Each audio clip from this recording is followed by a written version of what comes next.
now I'm going to bring up another thing I see young dentists dealing with and older dentists too is, so now you guys are burdened with student debt, but now we're also burdened with fake media, social media, and fake book and Insta famous.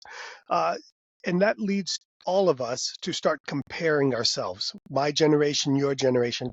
Tell us more about how you guys are dealing with, because you grew up in a complete social media era. Yeah, I think there's a lot of toxicity on a lot of forums and different Facebook groups and things. It's especially people loving the anonymous posting feature. They can say whatever they want and there's no one that can fact check it. So people get stressed out and there's very different,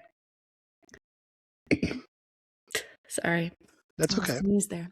There's very different practice environments, town to town, city to city, all across the country. So I share like my real numbers at my practice, how I've grown in a year and a half, everything like that. And I have friends working in Medicaid practices and city environments because that's the only job they can find. And they work double the hours, do double the amount of procedures to earn the same thing as me.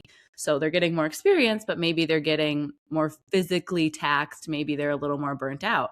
So people are striving to reach like the same goal with having very different situations coming in. So I think people try to find something that they like online or a number that they heard of how much they should produce per day or how many new patients they should see, which are good benchmarks, but they try to make it a one size fits all benchmark when they really need to be looking at their unique situation and setting their own personal goals for what they want for their own life. Yeah, I call that you're not asking the right questions. Like if somebody says, how much should I be making? I'm like, well, tell me what your debt load is. And if you say, hey, my friend is making this, well, tell me what kind of practice are they in? What kind of fee schedule are they working with? What kind of procedure mix are they doing? Because it's not an apple, it's almost always not an apples to apples comparison when you compare what some, and then there's the lying factor, right? Or the fibbing factor or the exaggeration factor that kind of goes with that. Yeah. So, what do you tell people that, or how do you handle this yourself?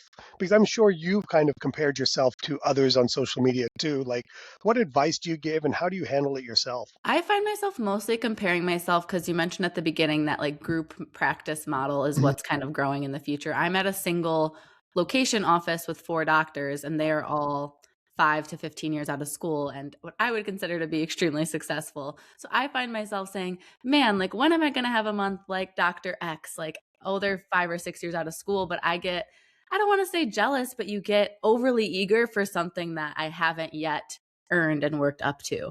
But I'm like, I'm in the same office. I see the same patients. I could plan the same treatment and do it. So why isn't it happening yet? And I think we get impatient.